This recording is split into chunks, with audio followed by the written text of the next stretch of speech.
What's going on, guys? Welcome back to the channel. Today's MLB picks are for Sunday, April 13th. Friendly reminder, I cover every single game, every single day. I'll do that to the start of football season.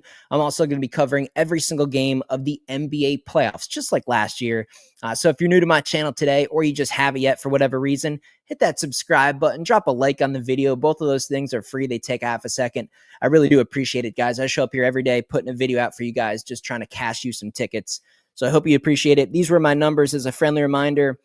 Coming into the Saturday slate, I was coming off a 5-0 sweep on Friday. First nice-looking 5-0 sweep of the year.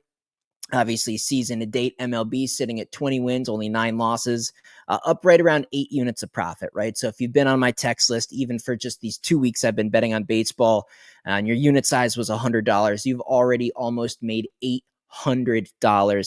Just to give you a little example there.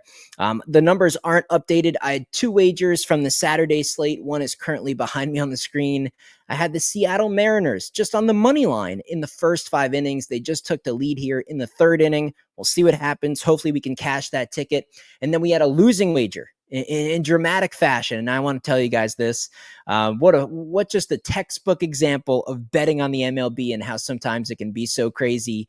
A 2-out grand slam ruins our under. We took the first 5 under in the Cincinnati and Pittsburgh game. And even despite a grand slam, the full game still went under. I mean, there was 0 offense despite pretty much 1 swing of the bat. Back-to-back hitters were hit by pitch and then a 2-out grand slam. You truly can't make it up. That's baseball. That should remind you guys how important it is not to parlay picks, to have a correct unit size right around 2.5% of your bankroll, and to, manage your money correctly. You don't chase losses. You don't get off track. You're not going to win every bet. Yes. Did we have a 5-0 sweep on Friday? Was it a lot of fun? Yeah, that's just unrealistic. It's not going to happen. All we got to do is stay the course. There's going to be some lows, some highs, some lows, some highs. Over time, it just builds, man. I did it all last year, the year prior, year after year, every single sport, I'm deep in profit. You just got to stay the course, guys. A 2-out grand slam, that was super frustrating. I felt like a 2-0 day. I was definitely in the cards, but hey. Again, friendly reminder, I cover every game every day. I give out multiple plays in a lot of these games for you guys.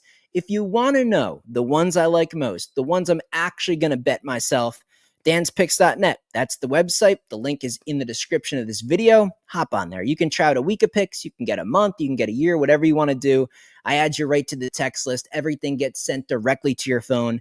The plays I like best, the odds of those plays, how many units to put on each particular wager. Just copy the text long term. I absolutely print money.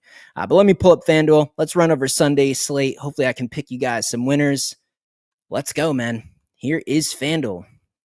By the way, the Mariners are pouring it on here in the 3rd. They are now 4-1, and they have a good starting pitcher, so it looks like we might have a 1-1 day.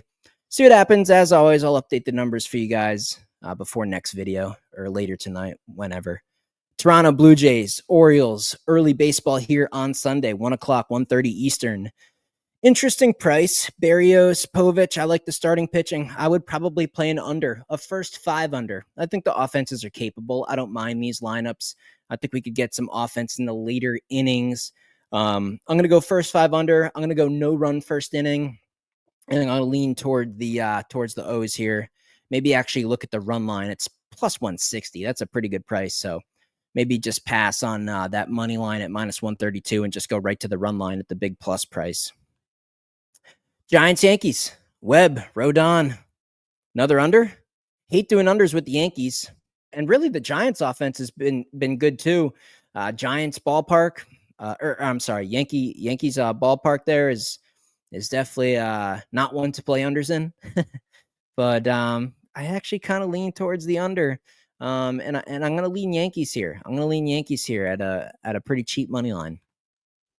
Nationals, Marlins, Quantrill, Mackenzie Gore. I like the Nationals. I don't like the price. If it was a true pick'em, minus 105, minus 110, maybe minus 115, I could stomach the Nationals money line.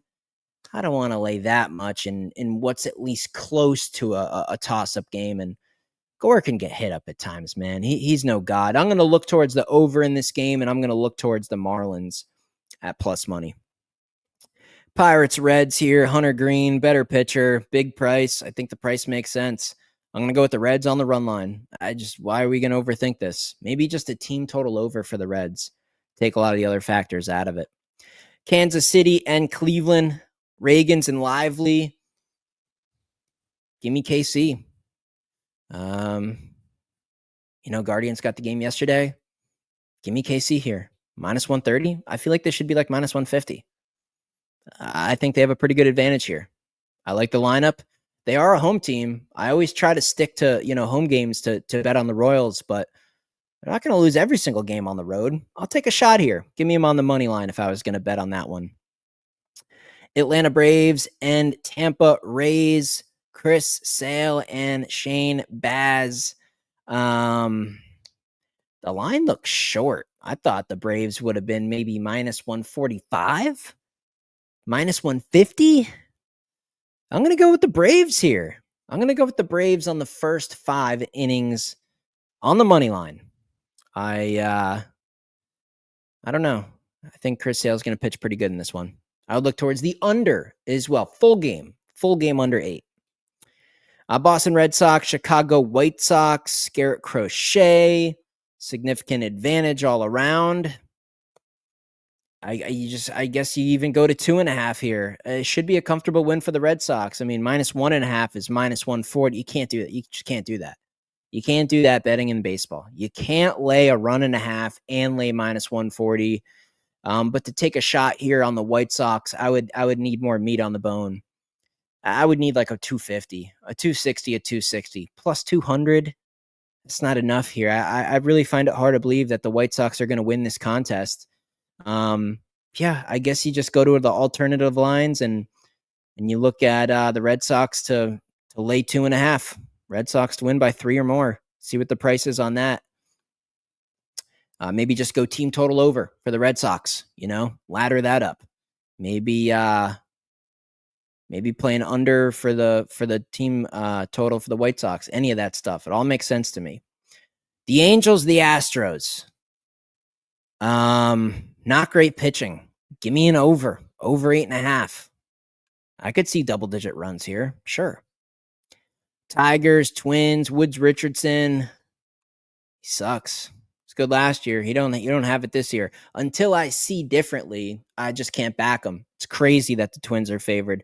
I'll go to the Tigers here at plus 104 on the money line. Phillies, Cardinals. Better starting pitcher, better team overall. I took a shot with the Cardinals in the first game of the series just because the Phillies were coming off an 11-inning delayed super late night game. This has got to be a Philly spot. Just lay the 1.5. It's minus 110. It's reasonable. I'll go with it. Give me the Phillies run line. New York Mets and the A's. Kind of some familiar pitching here. And I think the A's are going to get him. So I'm going to go ahead and go with the A's here on the money line at the plus money price. Milwaukee Brewers and the D-backs, Gallen, Peralta. I just feel like Gallen's due. I feel like he's due for a good performance. I mean, like a really good one that almost makes SportsCenter highlights here. I'll go with the Diamondbacks on the first 5 innings on the money line in this one. Rockies, Padres. I like King. I think he's going to pitch well. Freeland, I would lean towards the under here, and I would lean towards the Padres just on the run line. Maybe a first 5 innings run line. Really take advantage of the starting pitching here. But the Padres bullpen is cool with me right now, and the Rockies is not. So Freeland at times is actually halfway respectable. Would rather have him at Coors Field, but Padres full game, Padres first 5, and I kind of like the under. I just see it as like 3-0, 3-1, 4-1, something like that. Rangers, Mariners, Evaldi, plus 114. That's not enough. I'm going to ride the Mariners. Give me the Mariners at minus 134. Money line it. I don't want to lay runs with them. I mean, we see the total here in this game only at 6.5. So I can't be laying a run line in a spot like that. I just not enough meat left on the bone. If you make that plus 135 for me, I'd go ahead and take a shot on Texas with Evaldi, but I can't do it. I'm gonna have to go with the Mariners there. And then we got the Cubs, we got the Dodgers, we got Glasnow, a big name, kind of an overrated pitcher. The price is just too out of whack for me. I'll go ahead and go with the Cubs. I'm going to take the 1.5, though. I'm not going to go money line. Maybe the Dodgers walk this thing off in either extra innings or in the 9th inning. That would still give us a cover there on the run line for the Cubs, as long as it wasn't like a multiple hit home run. So I'll go with the Cubs. I'll take the 1.5. It's just the price. I look. If you had to ask me right now with even odds, sure, I'd be all over the Dodgers. Glasnow, he's good. He can have some outstanding outings, but his name is just not quite worth the tax you have to play on you have to pay on the pricing when he's pitching. It's just crazy. Minus 270 on a money line is just nuts. I mean, the Cubs are like, okay. Yeah, Cubs run line. I'd have to be there if I was going to bet on that one. But hey, guys, there you go. That's Sunday. Do I like some of those bets? Yeah. Am I going to be betting on Sunday? Yes, I am. You want to know what I'm going to be betting on? danspicks.net. You see the numbers. I'm 29 on the season, looking like it's going to be a 1-1 Saturday. So is what it is. We'll lose a couple of dollars, throw it back to the books. We attack Sunday just like we normally are. We keep plugging away. We're going to have winning days. We're going to have losing days. I win a lot more than I lose. And it's really just that simple. See you in the next video.